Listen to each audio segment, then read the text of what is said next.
To survive as a hummingbird, you have to operate with absolute geographic precision. Your entire existence depends on mastering the exact physical space around you. Take the violet-bellied hummingbird. The short, straight length of its bill precisely matches the curve of specific flowers in its native territory. If the flower structure changes, the bird's ability to extract energy stops working. To manage such a razor-thin metabolic budget, these birds actually spend the majority of their day doing nothing at all. In the wild, they survive by sitting quietly perched on branches in specific secondary forest zones. As long as that spatial environment remains intact, the right flowers at the right distance, with the right branches to rest on, the bird's delicate energy economy remains in balance. But human intervention can break that balance overnight. In Panama's Soberania National Park, researchers introduced a simple variable to the forest: artificial feeding stations. Data shows perching time plummets at the stations, while flying surges to over 63% of their day. This concentrated nectar warps behavior. Instead of wide foraging, they violently defend a highly specific artificial 1-meter radius around the feeder.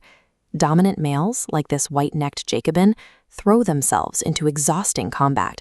With an arched back and high-speed dives, they engage in constant physical altercations just to secure that tiny pocket of space. If a single plastic bottle of sugar water can flip a bird's daily energy cycle and turn foraging into a war for territory, what happens when human activity shifts the climate of an entire continent? We can see the answer playing out in Colombia's Magdalena Valley. This region is a major hub for trade and biodiversity, but it is also a highly transformed and degraded landscape. Here, the combined pressure of human development and rising global temperatures is pushing native species off their historical maps. Of 27 distinct functional bird groups here, 19 face a range reduction of up to 75%. To survive, they are forced to climb higher into the mountains, tracking cooler conditions they can no longer find in the lowlands. On average, these species are being forced to shift their entire climatic niche 690 meters, straight up the altitudinal gradient. These birds aren't evolving to the heat, they are physically fleeing it, chasing a receding climatic envelope up the mountain slopes. But as these birds migrate upward, we must look at the lowland forests they leave behind. Their departure creates a functional vacuum. When specialized nectarivores leave an area, they take their critical ecosystem services with them. When specialized birds like toucans and crackits leave, the heaviest seeds stop moving. Without these specific pollinators and dispersers to move genetic material across the landscape, the forest faces a reproductive bottleneck that passive recovery cannot solve.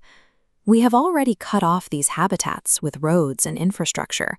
Without the birds to spread seeds across these artificial divides, the forest's ability to naturally regenerate itself begins to stall. Saving birds at high altitudes does little if the lowlands they leave behind become ecologically stagnant. We are witnessing a landscape where biological components are being pulled apart by the changing climate. Our traditional model of conservation involves drawing a border around a forest where threatened animals currently live, but that border fails if the climate inside it becomes unlivable. Instead, we have to identify climatic refugia, the specific geographic coordinates where the conditions required for survival will actually exist 50 years from now. This map illustrates the two different kinds of refugia. Type 1 refugia are specific areas projected to maintain their current climatic conditions, even as the surrounding region shifts into the red. Then there are Type 2 refugia. These are areas where these birds don't live yet, but where 60-year projections show the climate will eventually become suitable for them. Mapping these locations is the only way to safeguard the endpoint of the bird's migration. We are essentially planning the route for their 690-meter navigation. Conservationists have to act as predictive cartographers. We need to secure these elevated lands right now, before human development reaches them. If we anticipate where the temperature is going and protect those destinations today, we ensure that when the great upward shift happens, these species will have a functional home waiting for them.